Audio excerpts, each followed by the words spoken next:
अस्सलाम वालेकुम। आज हम बात करेंगे कि जीएमसी की रजिस्ट्रेशन हासिल करने का क्या तरीका है। इस वीडियो में हम बात करेंगे कौन कौन से स्टेप वाइज अप्रोच लेनी है, कौन कौन से स्टेप्स हैं इस सारे रूट पे, इस सारे रूट पे कितनी कास्ट आएगी, स्टेप वाइज हम ये देखेंगे, और ये सारा रूट कितना टाइम टेकिंग हो सकता है। वीडियो के आखिर पे हम ब्रीफली बात करेंगे कुछ वैलिडिटी टेक्निकलिटीज़ के बारे में, और लास्टली ये कि जीएमसी की रजिस्ट्रेशन हासिल करने के बाद जॉब की क्या सिचुएशन है, मार्केट सिचुएशन क्या वैल्यूज चल रही है। ठीक है, एग्जैक्टली। मेरा नाम डॉक्टर ज़िशान वलायत है, मेरे साथ मौजूद हैं डॉक्टर सनाउल्लाह यामीन। डॉक्टर सनाउल्लाह यामीन जीएमसी रजिस्टर्ड हैं। डॉक्टर साहब वीडियो स्टार्ट करते हैं। जनाब शुरू करते हैं। सबसे पहले बात कर लेते हैं हम स्टेप्स पे कि कौन से स्टेप्स रिक्वायर्ड हैं एक इंटरनेशनल मेडिकल ग्रेजुएट को जनरल मेडिकल काउंसिल में एज ए डॉक्टर रजिस्टर होने के लिए। सबसे पहली चीज़ जो रिक्वायर्ड है वो है आपका language exam, which can be OET, which can be IELTS। ठीक है, जैसे ही आप OET या IELTS का एग्ज़ाम गिवन रिक्वायरमेंट पे पास कर लेते हैं, you are eligible to register your account in general medical council. आप जीएमसी का ऑनलाइन अकाउंट सेटअप कर सकते हैं और आप आगे फर्दर प्लैब 1 जो एग्ज़ाम है रजिस्ट्रेशन लेने के लिए फर्दर वो आप बुक कर सकते हैं। प्लैब 1 एग्ज़ाम का हम यहाँ एक चीज़ मेंशन करना चाहेंगे कि इसके पाकिस्तान में मल्टीपल सेंटर्स हैं, तो फॉर्चुनेटली पाकिस्तानी जो कैंडिडेट्स हैं वो इजीली पाकिस्तान में अगर उनको मिल जाए तो पाकिस्तान में दे सकते हैं। जैसे ही आपने प्लैब 1 बुक किया है, आपका रिजल्ट आएगा कुछ टाइम के बाद। If you are able to pass your PLAB 1, you are eligible to book your PLAB 2। Next step is your PLAB 2। PLAB 2 के सेंटर का थोड़ा बताएं। प्लैब 2 बेसिकली सिर्फ मैनचेस्टर के अंदर ही होता है, तो उसके लिए आपको साथ में अपने वीज़ा प्रोसेस पे भी काम करना है और आपने अपना प्लैब 2 बुक करना है। एग्जैक्टली। जैसे ही आप वहाँ जाके प्लैब 2 देते हैं and you are fortunate enough to pass your PLAB 2, उसके बाद बारी आ जाती है उन डॉक्यूमेंट्स को पूरा करने की जो जीएमसी की एज ए डॉक्टर रजिस्ट्रेशन लेने के लिए रिक्वायर्ड है। मेन आपने काम कर लिया है, लेकिन उनके जो डॉक्यूमेंट्स हैं जो रिक्वायर्ड हैं exactly. हम आपको बताएंगे, वो आपने अपने पूरे करने हैं और फिर आपने अपनी एप्लीकेशन थ्रो कर देनी। एग्जैक्टली। पहला डॉक्यूमेंट जो रिक्वायर्ड है वो ये है कि आपकी यूनिवर्सिटी की डिग्री जो वेरीफाइड होनी चाहिए एपिक अकाउंट से। ठीक है, पहली तो ये रिक्वायरमेंट है। दूसरी चीज़ जो रिक्वायर्ड है वो है सर्टिफिकेट ऑफ गुड स्टैंडिंग जो आपको PMDC ने इशू किया। एग्जैक्टली। तीसरी चीज़ है आपका वैलिड OET, मीन जिस टाइम पे आपका प्लैब 2 पास हुआ हो और आपने रजिस्ट्रेशन अप्लाई की है, आपका OET वैलिड होना चाहिए। बाय दिस टाइम आपका OET भी वैलिड होना चाहिए। एग्जैक्टली। चौथी चीज़ जो सबसे इंपॉर्टेंट है कि आपका प्लैब 2 का पास सर्टिफिकेट आपके पास होना चाहिए। एंड लास्ट थिंग इज़ आपका हाउस जॉब का सर्टिफिकेट जो आपका कॉलेज इशू करता है। तो बेसिकली ये डॉक्यूमेंट्स हैं जो रिक्वायर्ड हैं, जो आपने जीएमसी को सबमिट कराने हैं और आपको फिर उनकी रजिस्ट्रेशन मिल जाएगी। रजिस्ट्रेशन आप अप्लाई करेंगे, जैसे ही आपने रजिस्ट्रेशन अप्लाई किया है वो अपना टाइम प्रोसेसिंग लेके, अगर उन्हें कोई ऑब्जेक्शन नहीं होता तो finally you are registered GMC doctor. Next हम बात करेंगे कितनी कास्ट आ सकती है स्टेप वाइज सारे जीएमसी रूट पे। जी डॉक्टर साहब स्टार्ट करते हैं OET से।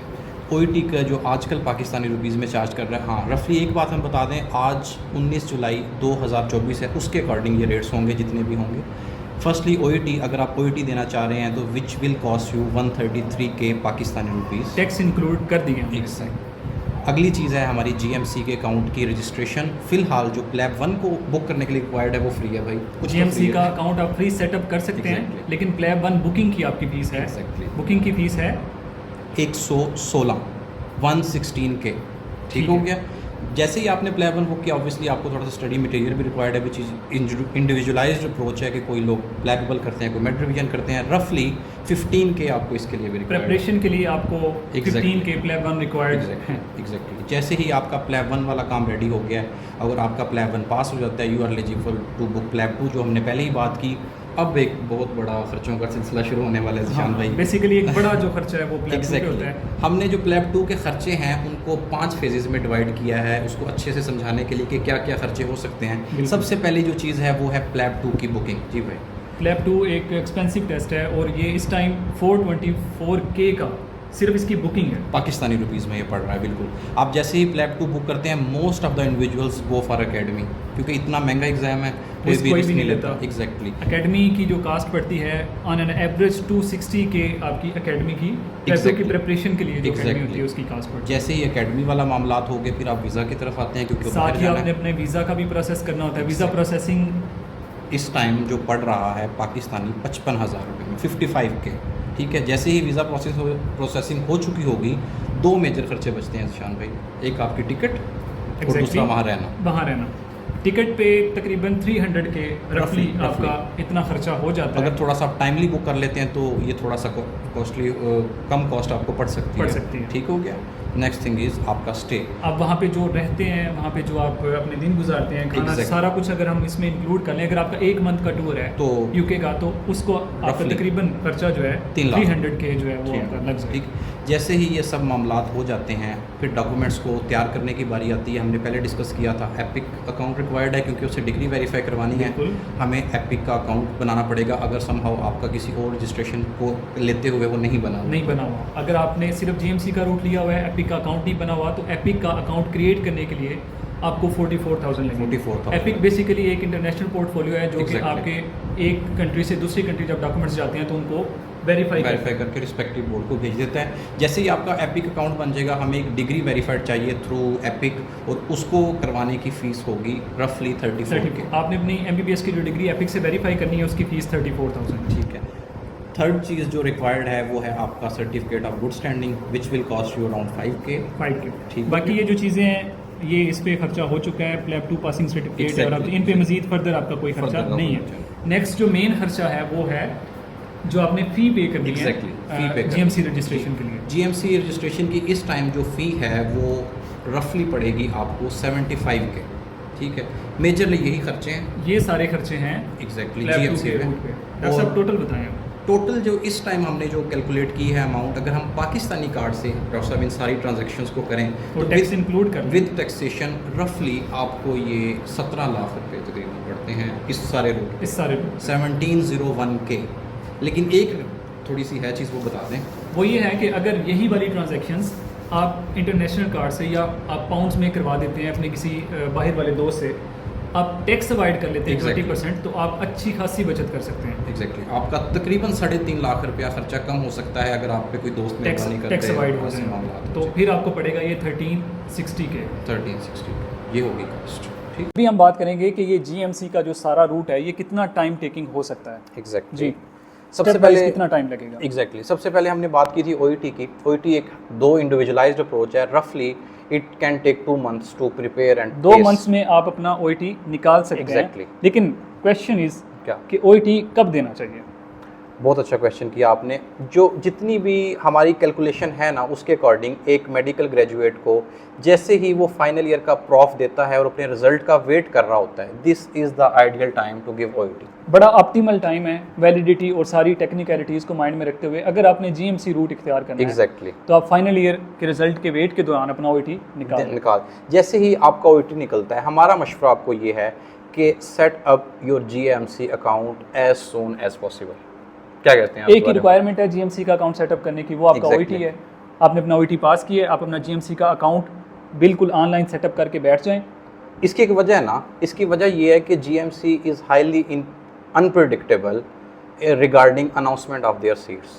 जो नेक्स्ट हमारा स्टेप है प्लेब 1 की बुकिंग, वो बहुत वेरिएबल है, क्योंकि उसकी कोई फिक्स्ड कोई डेट नहीं है कि कब अनाउंस वो कर रहे हैं। GMC जो है वो साल में कभी 2 बार कभी 1 बार सीट्स को अनाउंस कर देता है। प्लेब 1 की सीट्स अनाउंस करता है, बुकिंग ओपन करता है और कैंडिडेट्स जो है वो फिर बुक कराते हैं। जब भी उनका प्लान बनता है कि उन्होंने सीट्स को अनाउंस करना है, वो सिंपली अपने ट्विटर पर या फेसबुक पे एक पोस्ट डालते हैं तकरीबन 2 वीक्स पहले। और रफली 4 स्लॉट्स हैं पाकिस्तान में जो इस टाइम अवेलेबल हैं प्लेब 1 देने के लिए। Number 1 is February, 2nd is May, 3rd is August and 4th is November। ये 4 स्लॉट्स हैं, इनमें से कभी आपका प्लेब 1 कोई आपको इनमें से सीट मिल सकती है, लेकिन आपको कब की सीट मिलेगी, कितनी लेट मिलेगी, ये बिल्कुल वेरिएबल है। वो बेसिकली क्यू नंबर अलॉट करते हैं। आपने बस तब तक प्रिपेयर्ड रहना है, आपका GMC का अकाउंट सेटअप हो, आपका OET रिजल्ट ऊपर पुट हुआ हो, आपने बस जब आए आप क्यू में लग जाएं और फिर आपकी किस्मत है कि आपको कितनी जल्दी की डेट मिलती है। और रफली हम काउंट कर लेते हैं कि आपको within a year seat मिल गई है। विद इन अ ईयर, हाँ। आप ये बताएं ज़िशान भाई कि अगर एक स्टूडेंट को सीट मिल गई है, सपोज उसको मई 25 की सीट मिल गई है, उसे कब तैयारी शुरू कर देनी चाहिए? तैयारी के लिए प्लेब 1 की तैयारी के लिए to be on safe side at least 4 months जो है ना वो इन हैंड होने चाहिए। आपने 4 मंथ पहले जो भी आपको डेट मिली है उससे 4 मंथ पहले आपने अपनी प्लेब 1 की तैयारी शुरू कर देनी है। आप तैयारी करें, एग्जाम दे, होपफुली आप एग्जाम को पास कर लेते हैं। रिजल्ट का देखना पड़ता है, ये तकरीबन 1.5 माह के बाद प्लेब 1 का रिजल्ट आता है। ठीक है। जैसे ही प्लेब 1 का रिजल्ट आया आप प्लेब 2 को बुक करने के लिए एलिजिबल आपने हैं। प्लेब 2 बुक करना है। प्लेब 2 का आइडियल टाइम बताएं कि अगर किसी को कोई फाइनेंशियल और वर्कलोड कंस्ट्रेंट्स ना हो तो उसे कब बुक कर लेना चाहिए? अगर सब कुछ स्मूथ है, कोई फाइनेंशियल इशू नहीं है, कोई वर्कलोड कंस्ट्रेंट्स नहीं है, Exactly. तो 6 मंथ्स का टाइम है, उसके अंदर अंदर आप अपना हाँ। प्लेब 2 निकाल सकते हैं। प्लेब 2 निकाल सकते हैं अगर आपको जो जिशान भाई ने मेंशन की हैं चीज़ें नहीं हैं। अब 2 चीज़ें बचती हैं इसमें। अगर आपने विद इन 6 मंथ्स बुक कर लिया प्लेब 2 तो 2 ही चीज़ें हैं, एक वीज़ा प्रोसेसिंग कब शुरू की जाए, दूसरा तैयारी कब शुरू की जाए। वीज़ा प्रोसेसिंग का बताएं। वीज़ा प्रोसेसिंग जब आपने अपना प्लेब 2 आपको जो सीट मिली है उससे आपने 3 मंथ्स बिफोर जो है वीज़ा अपना प्रोसेसिंग स्टार्ट टू कर अवॉइड एनी हसल, मतलब ये काम 15 से 20 दिन में भी हो सकता है, ये बड़ी अंडरस्टूड बात है, हो सकता है। लेकिन उस टाइम एक तो एग्जाम का स्ट्रेस इतना होता है, तो हमारा मशवरा ये है कि 2 से 2.5-3 माह जो पहले आपकी शुरू बुकिंग कर की देना डेट है चाहिए। उससे 3 मंथ पहले आप और प्रिपरेशन का बता दें जीएमसी की जो प्लेब 2 प्रिपरेशन है ना, इसमें तकरीबन यही जो 6 मंथ्स है ना, इसमें आप अपना एग्जैक्टली कर सकते हैं। आप 3 से 4 माह के अंदर प्लेब 2 के अच्छा प्रिपेयर कर सकते हो, कीपिंग इन व्यू। अब हो सकता है कोई बंदे का वर्कलोड इतना ज़्यादा हो उसे 6 माह तैयारी करनी पड़े, उसे 7 माह तैयारी करनी पड़े, लेकिन जो हमने पहले बात की अगर वो सूरत हाल है 3 से 4 माह मोर देन इनफ। हाँ, और जो प्लेब 2 की सीट है वो आपको मिल जाती है, उसमें सीट लेने का इंतजार नहीं करना पड़ता, मेन जो वेट है पूरे जीएमसी के रूट पे वो प्लेब 1 की सीट लेने का, क्योंकि वो पता नहीं कब अनाउंस करते हैं और पता नहीं आपको कब मिलती है। एग्जैक्टली जैसे ही आपकी प्लेब 2 आपने दिया, प्लेब 2 के रिजल्ट को रफली 4 वीक्स लगते हैं आने में, 1 मंथ आपको रिजल्ट का month वेट में करने में लग जाएगा। जैसे ही आपका रिजल्ट आया जी जी, नेक्स्ट है ये आपके जो ये सारे डॉक्यूमेंट्स, ये छोटे छोटे काम है, इन पे आपको एपिक अकाउंट क्रिएट करने, डॉक्यूमेंट वेरीफाई कराने में तकरीबन 1 मंथ लगता है। 1 मंथ लगता है, ये सारे को 1 मंथ लगेगा। अलग से अगर आप अपने प्लेब 2 का वेट करते हो रिजल्ट आने का, होपफुली आप पास करते हो, आप ये करते हो। लेकिन जिशान भाई कुछ स्टूडेंट्स को मैंने देखा है जो बड़ी एक स्मार्ट अप्रोच लेते हैं, वो ये कि वो जिस टाइम फ्रेम में अपना वेट कर रहे होते हैं प्लेब 2 के रिजल्ट का, उसी दौरान अपने उसी बाकी दौरान में डॉक्यूमेंट्स अपना रेडी कर सारे मामला कर लेते हैं। जैसे ही आप ये सारे मामला रेडी कर लेते हैं, लास्ट स्टेप इज कि आपने फी पे करनी है और रजिस्ट्रेशन के लिए अप्लाई करना है। Date is not that time taking, सिर्फ 1 वीक तकरीबन लगता है, विद इन 5 वर्किंग डेज। अगर आपको कोई ऑब्जेक्शन नहीं है तो वो they reply you back with the licence. ठीक, क्या बात ठीक है, ये अच्छा, अब ये बताएं कि टोटल ये जो सारा जीएमसी का रूट है, अगर कोई प्लान कर रहा है तो कितना टाइम उसको माइंड में रखना? अगर ये जो हमने सारी सूरत हाल डिस्कस की है, इसको देखते हुए आजकल की डेट्स के अकॉर्डिंग रफली 23 मंथ्स का टाइम फ्रेम रिक्वायर्ड है, starting from your OET till you get a registration in your hand. आप आज इरादा करते हैं कि आपने जीएमसी रजिस्टर्ड होना है, एग्जैक्टली 2 साल बाद आपको जीएमसी की रजिस्ट्रेशन मिल सकती है। बिल्कुल ऐसे ही है, आपका अगर सारा प्रोसेस स्मूथली स्मूथली जाता है। अब हम बात करेंगे कुछ वैलिडिटी की टेक्निकलिटीज़ के बारे में। ठीक है जो हम ओईटी देते हैं जी जी, वो कितने टाइम के लिए वैलिड है? ठीक है, ओईटी जब हम पास करते हैं तो ओईटी 2 इयर्स के लिए वैलिड है। ठीक हो गया, 2 साल के लिए ओईटी वैलिड है। इसकी वैलिडिटी है 2 साल। ठीक है, और ओईटी आपको रिक्वायर्ड है एक तो प्लेब 1 बुक करने के लिए, ठीक है, आपने ओईटी पास करने के 2 साल के अंदर अंदर अपना प्लेब प्लेब 1 बुक कर करना है। सकते हैं आप। ठीक दूसरा आपको ओईटी यहाँ पे भी रिक्वायर्ड है, वैलिड ओईटी है, जैसे ही आप जीएमसी की रजिस्ट्रेशन अप्लाई करते हैं। अप्लाई करते हैं। ठीक हो गया, वैसे तो ये सारा जो प्रोसेस हमने देखा है ये तकरीबन 2 साल ही लेता है तकरीबन। अगर सब आपका smoothly सारा चले। प्रोसेस स्मूथली हो। एग्जैक्टली, तो आपका एक ही गो में ओईटी वैलिड होगा, बिल्कुल आपका ठीक हो, सारा कुछ स्मूथ सारा चलता कुछ स्मूथली हो गया। लेकिन अगर आप के ओईटी को दिए हुए 2 साल से ज़्यादा हो चुका है, ठीक है, बाई एनी रीज़न आपका ये सारा प्रोसेस थोड़ा सा डिले हो गया है, बिल्कुल, जो 2 साल से विच ऊपर इज हो वेरी चुके मच हैं, पॉसिबल के हो भी सकता है, तो फिर किसी के क्या साथ कुछ भी मिसहैप हो सकता है। दोबारा ओईटी देना पड़ेगा? बड़ा अच्छा क्वेश्चन किया आपने जिशान भाई। ओईटी की वैलिडिटी को लेके जीएमसी ने थोड़ी सी एक फ्लेक्सिबिलिटी बनाई है, वो ये कि somehow if you pass your PLAB 2 with in 3 years of your OET, okay, if you pass your plab 2 within 3 years of OET, तो they can count your plab 2 passing certificate result as your language certificate। समझे बात मेरी? बिल्कुल समझ गए हैं कि अगर आपने प्लेब 2 जो है ओईटी के 3 साल के अंदर अंदर ही आपने पास कर लिया, 1 साल यानी एक्सटेंड हो गया, 1 साल एक्सटेंड होता है, लेकिन उसमें भी एक टेक्निकलिटी है, वो ये कि आपने अपना प्लेब 2 पास किया है और विद इन 3 मंथ्स आप रजिस्ट्रेशन के लिए अप्लाई कर देते हो, तो आपका जो प्लेब 2 का पासिंग सर्टिफिकेट है वो as a language test count कर लेंगे वो। ठीक है, तो मैं इसको समराइज करता हूँ जी बिल्कुल, कि अगर आपने ओईटी दिया था बिल्कुल, और आपको ये सारा प्रोसेस कंप्लीट करते हुए 2 साल से ऊपर का टाइम हो गया, बिल्कुल, तो फिर ये रूल अप्लाई होगा कि अगर आपने अपना प्लेब 2 ओईटी के 3 साल के अंदर अंदर दिया था, ठीक है, बिल्कुल ठीक सही है? कह रहे हैं, बिल्कुल सही और कह रहे हैं। आपने रजिस्ट्रेशन के लिए प्लेब 2 पास करने के 3 मंथ के अंदर अंदर अंदर अप्लाई कर दिया, है। तो तो आपका प्लैब 2 जो है वही आपका OET काउंट हो जाएगा, क्योंकि ये भी आप इंग्लिश में देते हो जाके। एग्जैक्टली तो फिर आपका ये एक टेक्निकलिटी आपको दोबारा OET नहीं देना पड़ेगा, जो हम आपको समझाना चाह रहे थे। इस टेक्निकलिटी को आई होप आप समझ गए होंगे। अच्छा, एक और बात है जो हम बात करना चाहते हैं, जो हम यहाँ पे रजिस्ट्रेशन फीस की हमने बात की थी डॉक्टर सनाउल्लाह, जी जी बिल्कुल। इस फी का भी थोड़ा सा एक टेक्निकल पॉइंट बताएं ना हाँ, जरा। इसमें ये है कि जो हमने बात की थी कि जीएमसी रजिस्ट्रेशन फ़ी आफ्टर डॉक्यूमेंट्स रिक्वायरमेंट पूरी करने के बाद जो हम करते हैं, हमने बात की थी कि ये 75,000 है, 75 के। दिस इज़ ओनली फॉर दो स्टूडेंट्स ईशान भाई जिन्होंने अपना प्लैब 2 विद इन 5 ईयर्स पास किया है, बिटवीन द टाइम फ्रेम जो उनकी डिग्री पर डेट लिखी हुई है ठीक और है। उनके प्लैब 2 की पासिंग डेट जो है। अच्छा, अगर किसी का MBBS की डिग्री लिए हुए 5 साल से ज़्यादा हो चुका है जी, और जी। फिर अब वो GMC की रजिस्ट्रेशन के लिए अप्लाई कर रहा है, तो अगर फिर उसको 5 साल से ज़्यादा हो चुके हैं तो ये it will cost you like 2.5 times this amount which is 196K। 196K लगेगा अगर कोई फ्रेश ग्रेजुएट नहीं है। फ्रेश से मुराद 5 साल के अंदर अंदर अगर उसने MBBS के GMC अप्लाई नहीं की हुई, 5 साल से ज़्यादा हो चुके हैं उसके MBBS के जो रिजल्ट है उसमें, और GMC अप्लाई करने में, तो फीस ये तकरीबन डबल से भी ज़्यादा लगेगा। वीडियो के लास्ट में हम बात करेंगे कि इस टाइम जो GMC का रूट है उस पर क्या सैचुरेशन है और क्या प्रोबेबिलिटी है जॉब सिक्योर करने की। जी डॉक्टर सनाउल्लाह। इस टाइम जो करंट सिचुएशन चल रही है जीएमसी की, अनफॉर्चुनेटली कोई इतनी अच्छी सूरत हाल नहीं है। पहली बात तो ये है तुषान भाई जी। दूसरी बात यह है कि रफली एस्टिमेट्स के अकॉर्डिंग जो एजेंसीज डिफरेंट एस्टिमेट्स देती हैं उनके अकॉर्डिंग इस time to this date 20,000 to 25,000 GMC registered doctors are unemployed at the moment already. ये मैं आपको 19 जुलाई 2024 की सूरत हाल बता रहा हूँ। मतलब कि ये भी सैचुरेटेड है मार्केट काफ़ी हद तक, और ऑप्शन नहीं है ना डॉक्टर्स अच्छा, के क्या पास। प्रोबेबिलिटी है फिर? प्रोबेबिलिटी जो मैं अपने पर्सनल एक्सपीरियंस से आपको बता सकता हूँ ना, आजकल जो सूरत हाल है वो ये है कि 1 से 2 सीट्स अनाउंस होती हैं और रफली 1400 से 1500 एप्लीकेंट्स हर सीट के लिए अगेंस्ट अ पोस्ट आ रहा है, तो which makes a very difficult situation for a new graduate to set up himself into ये NHS। किसी को डिस्करेज करने के लिए नहीं है, ये बेसिकली हम स्टैटिस्टिक्स बता रहे हैं, ये फैक्ट्स हैं। ये फैक्ट्स हैं। अगर कोई बंदा मेहनत करके 2 साल की जी, जी। अपनी GMC की रजिस्ट्रेशन हासिल करता है, जॉब मिलेगी उसको, लेकिन क्या चीज़ें हैं जो इसकी प्रोबेबिलिटी बढ़ाती हैं, उसको किन चीज़ों पे वर्क करना चाहिए? स्टिल इस सैचुरेटेड इन्वायरमेंट को देखते हुए भी बहुत सी ऐसी चीज़ें हैं जो आपके लिए को एक बेहतर कैंडिडेट बना सकती हैं टू सिक्योर अ जॉब। उनमें सबसे इंपॉर्टेंट जो चीज़ आजकल है ना, वो हैं आपके मेंबरशिप एग्जाम्स, MRCP, MRCS, ठीक है, वो आपकी CV को आपके मेंबरशिप एग्जाम्स, एक चीज़ होगी। CV आपकी, मतलब CV आपकी। दूसरी चीज़ जो CV में आपके बेहतर बना सकती है वो है आपकी ट्रेनिंग जॉब। आप ट्रेनिंग कर रहे हो, आप ट्रेनिंग हो, ठीक हो गया, ट्रेनी डॉक्टर हो, ट्रेनी डॉक्टर, या आपके पास टीचिंग का कोई। टीचिंग बहुत इंपॉर्टेंट चीज़ है। GMC में टीचिंग को बहुत वेटेज दी जाती है।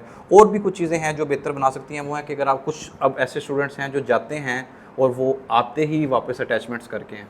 अगर आपने UK के किसी हॉस्पिटल के अंदर अटैचमेंट एक्सपीरियंस लिया हुआ है तो वो भी आपकी CV में काउंट हो जाता है। बहुत से ऐसे ग्रेजुएट्स हैं जो वहाँ अभी अटैचमेंट्स कर रहे होते हैं, उनकी कंसल्टेंट्स के साथ वहाँ इतनी अच्छी बन जाती है कि वो उसी टाइम फ्रेम में ही अपनी जॉब सिक्योर कर लेते हैं। ठीक हो गया। उसके अलावा छोटे छोटे फैक्टर्स हैं, कुछ आपकी रिसर्चेस, कोई आपके वेल नोन्ड जिसे कह लें कि आपकी पब्लिकेशंस हों, आपके ऑडिट्स हों, ये सारी चीज़ें आपकी चीज़ों को पॉलिश कर सकती हैं। अच्छा, इसमें और भी फैक्टर्स हैं, मसलन जैसा कि लक। सही कह रहे हैं आप, बिल्कुल।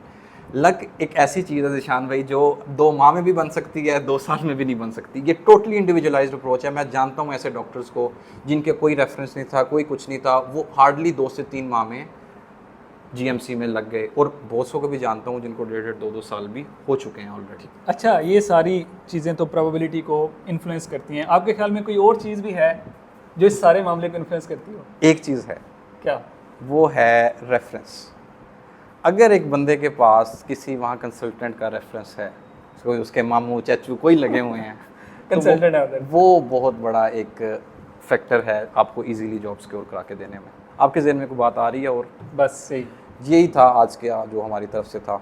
आई होप कि आपके लिए ये वीडियो हेल्पफुल हो और आपकी जर्नी में आपको हेल्प करे। अल्लाह हाफ़िज़।